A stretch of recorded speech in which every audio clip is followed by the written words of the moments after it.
lihat dokumen yang lama itu kan ada jaring laba-laba. Jadi semakin bertambah semester dia semakin mengerucut.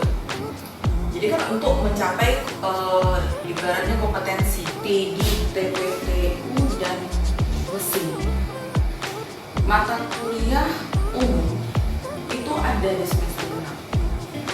Jadi kan seharusnya umum itu kompetensi umum di semester 1, kemudian kalau selanjutnya itu udah kompetensi core-nya program studi.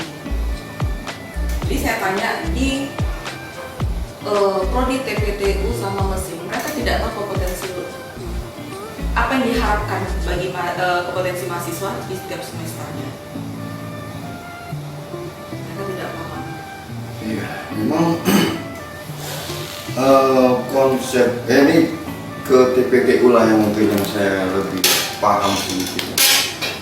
Konsep kurikulum di TPTU itu kemarin memang sebenarnya bisa dibilang 80% itu masih bersumber dari tenaga ahli dari Politeknik Negeri Bali, dan kalau nggak salah saya bundel kurikulum dan jejaring kompetensinya itu, jejaring mata kuliahnya itu masih ada. Kemudian proses tahun 2015-16 itu, kemudian sampai ke tahun 2017 pada saat mau reakreditasi. Nah, ada perubahan-perubahan terkait mata kuliah. Sebenarnya secara signifikan tidak merubah, tetapi hanya beberapa itu digantikan. Nah, jadi terkait dengan mata kuliah umum yang ditempatkan di semester genap, di semester genap itu memang dari awalnya sudah di situ merujuk pada tenaga ahli. Kemudian belakangan masuk inkuisi pajak, terus yang anti korupsi kalau nggak salah saya itu kan, anti kekerasan dan perundungan itu kan tahun 2019 atau 2020 itu. Nah itu memang agak sulit, terutama inkuisi pajak itu ya. Memang agak sulit untuk menempatkan di posisi semester ganjil. Agak sulit karena di semester ganjil itu, khususnya di semester 3 ya dan 5, itu sudah muatan kompetensi prodinya, mulai dari bahkan sampai saya sendiri mengakui banyak yang tidak pas. Contoh ketika mata kuliah refrigerasi, itu dasarnya kan mekanika fluida, termodinamika dan perpindahan panas. Justru itu di semester yang sama. Enggak, yang sama itu malah mekanika fluida, termo di semester 2 sama refrigerasi. Dasarnya perpindahan panas malah di semester 4 setelah refrigerasinya masuk. Nah, jadi pada akhirnya saya mengampu mata kuliah refrigerasi gitu kan. Yang mau nggak mau harus mengajarkan konsep perpindahan panasnya juga, karena kan yang namanya refrigerasi itu kan basicnya memang perpindahan panas, transfer panas.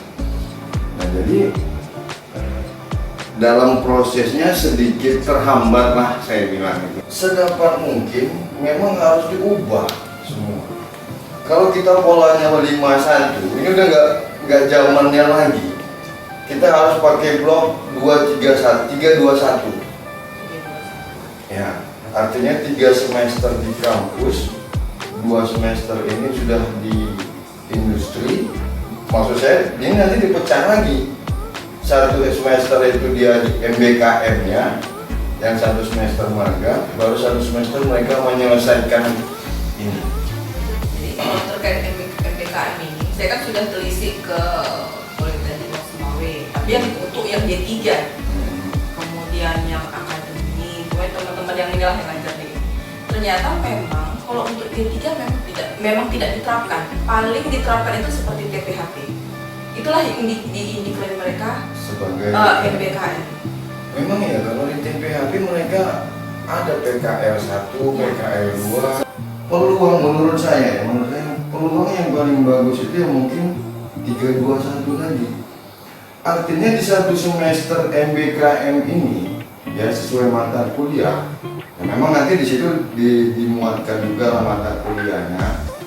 Cuman kebebasan polanya nanti apakah anak-anak mau berada tetap di kampus atau mau di lapangan, dan kalau misalnya kita posisikan di lapangan yang macam misalnya proses pengelasan, pengerjaan AC dan lain sebagainya itu kan kita juga sudah punya kerjasama dengan ASAP lah saya bilang kan, CPH di teknik. Selama ini Pokoknya nggak ada, Pak. yang memang nggak ada, artinya ke depan kan bisa kita ini kan, kita jajaki. Dan karena selama ini pun anak-anak Iya. sudah seperti itu gitu. Saya pun sering ketemu mereka di sana. Kalau konsepnya seperti itu kan kita sudah bisa membayangkan berapa mata kuliah sebenarnya yang sudah tercapai di situ. Yang pertama mungkin teknik refrigerasinya, kemudian teknologi mekaniknya mereka sudah dapat berkhusus untuk pengerjaan pipa ya. Nah, kemudian ya di lapangan konsep kewirausahaannya mungkin mereka bisa dapat bagaimana berhadapan dengan konsumen misalnya kan, bagaimana pelayanan terhadap konsumen. Pertama mungkin tidak akan terjadi bentrok antara satu dosen dengan dosen lain. Nah, karena kalau nanti anak-anak di lapangan kan apa namanya, dosen lain yang mau masuk agak repot. Tapi kalau memang sudah difokuskan, Bisa seperti itu, tapi mata kuliah yang umum seperti anti korupsi, kemudian pajak itu kalau di beberapa universitas mereka dijadikan satu apa namanya, budi pekerti atau apa seperti itu, tapi materinya gabung semua. Iya. Jadi ibaratnya yang mata kuliah rasanya kan kayak gini Pak, ya misalnya pajak minimal oke lah, perhitungan pajaknya mereka sekedar konsep umumnya minimal mereka bisa membuat NPWP sendiri, gimana apa pentingnya pajak itu, tentang sex education itu terserah, ya di situ kok ini memang butuh penelaahan lagi.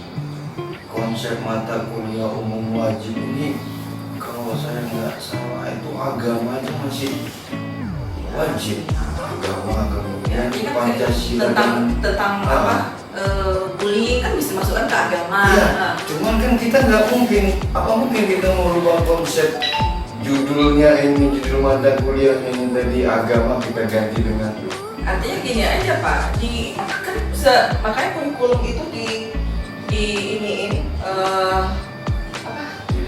dideskripsikan mata kuliahnya bahwa materinya ini di situ penjabaran kita.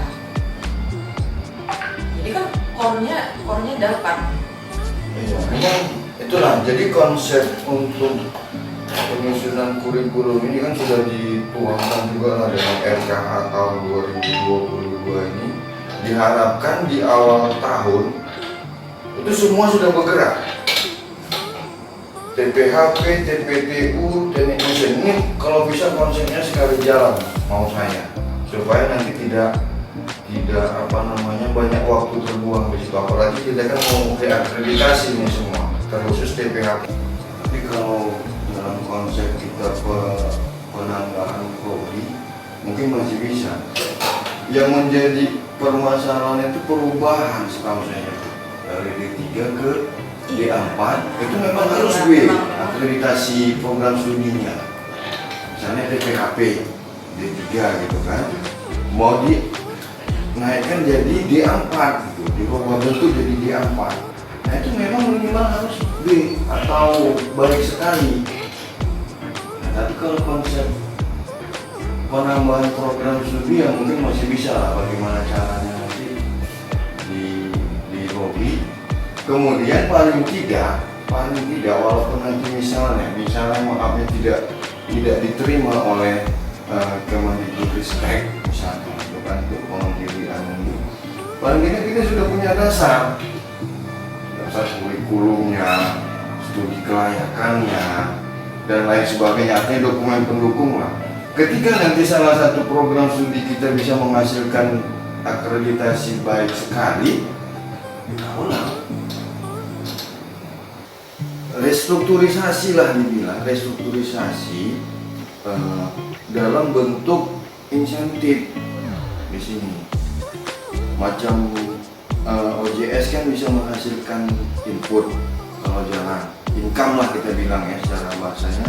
Misalnya nanti kalau jalan dari guru-guru ataupun apa nanti kan mungkin dosen mahasiswa mungkin bisa dipatokkan seberapa yang tidak memberatkan yang bisa menjadikan operasional. Kemudian kalau dari SPMI nanti polanya yang paling memungkinkan itu tadi lah, ada unsur pengelola. Saya sudah sampaikan secara singkat kemarin ke yayasan, ini mereka bekerja sukarela, saya mau berikan insentif ataupun paling tidak supaya tidak mengganggu sistem yang lain, jabatan ditambah. Ya nanti kita bicarakan lagi. Tapi untuk tahun ini insya Allah sudah aman, sudah saya amankan untuk tim AMI-nya. Cuma nanti saya mau dalam tim AMI itu kan kemarin ada strukturnya kan. Kalau bisa ya itu adalah konsepkan insentifnya itu seperti apa, kemudian terutama dengan soal itu udah aman untuk tahun ini, aman insya Allah. Nanti gajian mungkin bisa diproses. Tapi untuk yang OJS sama UPT multimedia ini mau kita buat semacam pengelola sendiri, tapi bukan orang lain gitu, orang di UPM-nya sendiri. Misalnya UPM yang sekretaris prodi gitu kan, ketua dengan sekretaris atau ditambah tim ahli nanti yang dari kita juga sebagai pengelola, atau dosen-dosen lain sebagai pengelola. Nah, pengelola ini diharapkan bisa menghasilkan income.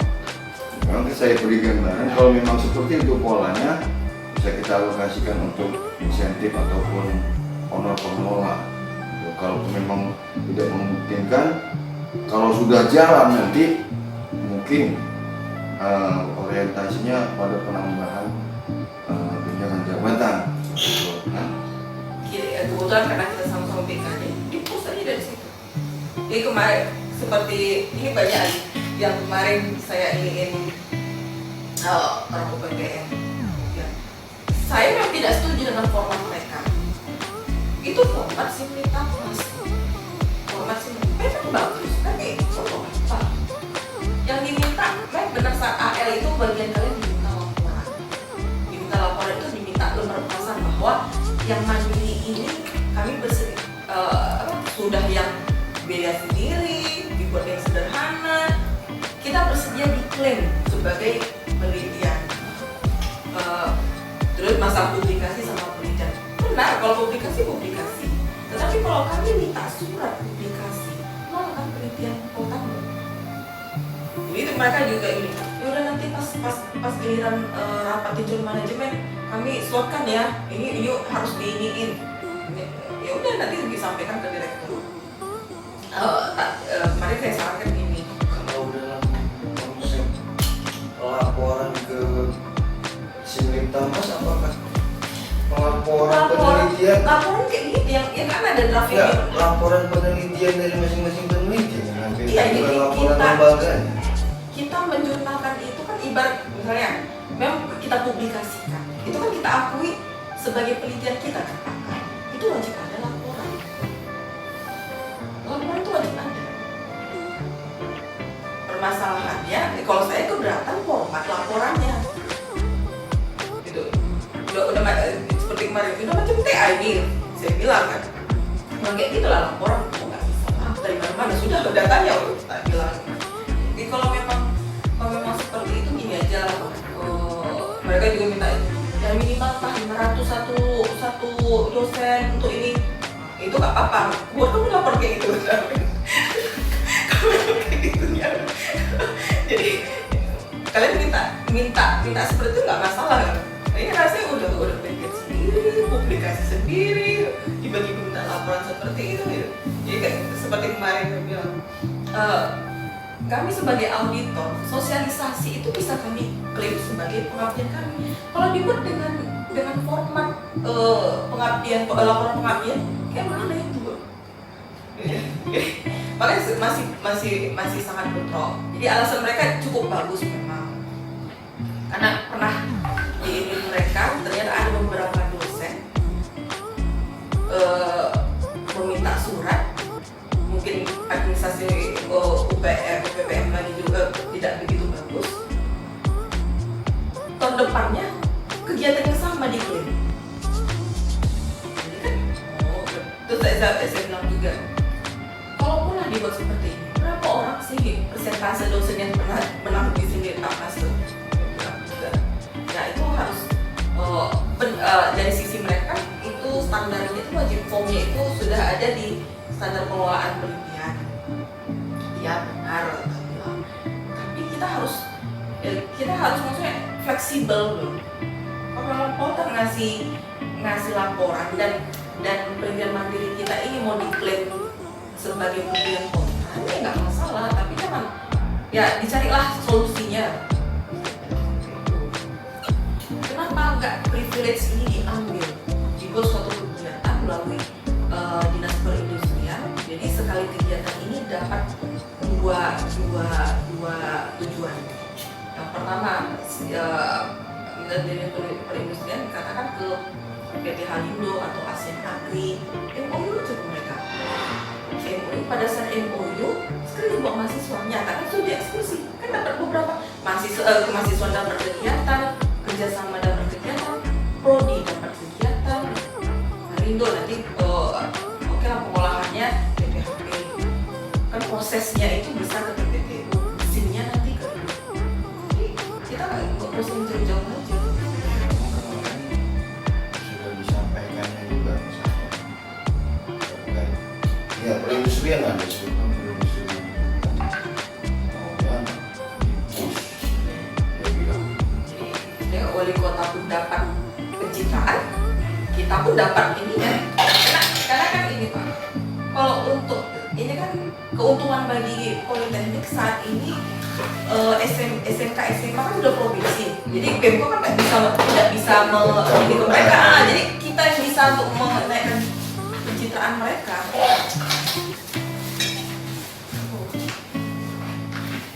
Walaupun ke tempat Pak Surya ini Pak. iya makanya macam Surya itu pun kemarin belum bisa juga dilepas TPHP yang kira saya bilang memang sebagai pegangan kita maunya dia tetap diberdayakan sambil dia juga mau memberikan paling tidak jalan. Kenapa kalau TPHP yang saya amati selama ini, nanti pada saat kan semester genap itu rame-rame semua kampus ini, makanya TPHP itu minta cepet pastikan kemana anak-anak kami, itu selalu jadi permasalahan. Makanya 2 tahun ini jadi solusinya ke Pak Surya aja, jadi prodi pun aman, anak-anak pun merasa aman dengan Pak Surya itu.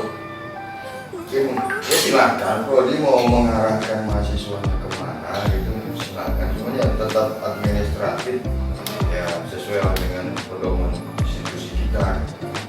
Kadang-kadang kan kayak seperti kemarin saya tanya juga sudah ada, seharusnya kan kalau memang ini untuk kegiatan PKL semester bulan 2 nanti, seharusnya kan sudah ada surat menyurat dari sekarang. Saya tanya di bawah juga tidak ada Bu, prodi ya tidak ada salahnya kita supaya apa kerja kita ini aman Lebih semua, mudah gitu ya. lebih aman dan ketika anak-anak PKL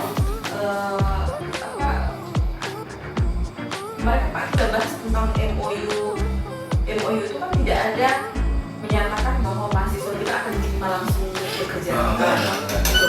Jadi kalau PPHP di lembar penilaian itu ada kami buat satu butir pernyataan.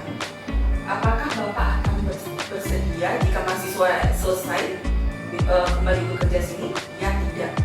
Itu kami selama ini kami. Lembar penilaian. Iya, ternyata di area Jaya tidak ada, saya lihat ininya tidak ada. Coba dari kerjasama sendiri itu bisa kita klaim. Karena ini susahnya macam di area Jaya kita punya MOU. Komunikasi pun sebenarnya bagus. Tapi pada saat teknisnya pelaksanaannya mereka langsung dipasang, langsung kontak ke mahasiswanya. Kalian mau kerja sini nggak? Misalnya dari sana pun sudah diingatkan. Nanti kalau sudah tamat, masuk aja lamarannya kembali. Memang bahasanya nggak secara implisit meminta mereka masuk gitu. Hanya memberikan semacam harapan lah gitu. Kalau sudah tamat, masuk aja lamarannya sini ya.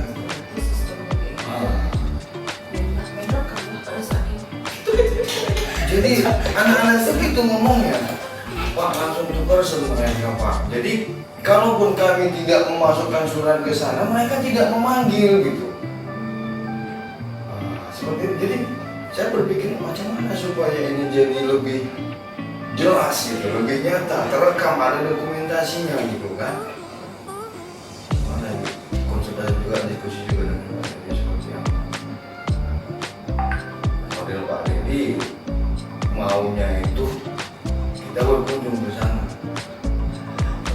Dengan KM, makanya saya bilang dengan keadaan ini, Pak, makanya saya bilang sama Bapak semalam, ini Merdeka Kampus sudah dicanangkan, nggak mungkin kita ini, nggak usah kita ngambil yang jauh-jauh, dari sini aja dulu, Asen Agri, Halindo, ataupun sampai Simpang Kawat, yang penting kita dapat esensinya dulu, artinya rasanya sayang kita kemana-mana, tetapi anak-anak itu terbuka itu.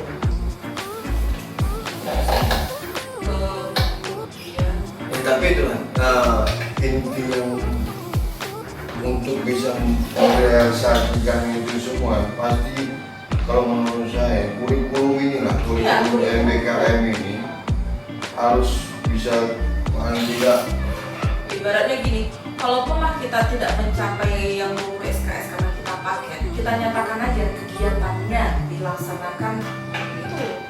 Makanya kan kalau kita sistem paket, saya berpikirnya gitu. Satu semester itu 20 SKS kita. Makanya kalau di rekan kurung 231 itu, walaupun yang dua ini tidak sepenuhnya nanti kita laksanakan magangnya gitu, tapi di satu SKS ini mah program MBKM-nya. Dikumpul mata kuliah mana-mana yang potensinya bisa, misalnya kewirausahaan.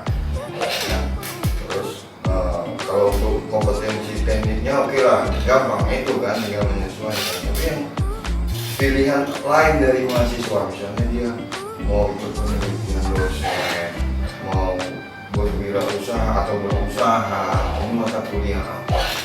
Tempatnya di situ semua, dapat 20 SKS selesai kita ngomong. Kan gitu konsepnya kan, walaupun nanti pelaksanaannya hanya sebulan atau 2 bulan, selebihnya mata kuliahnya teoritis gitu.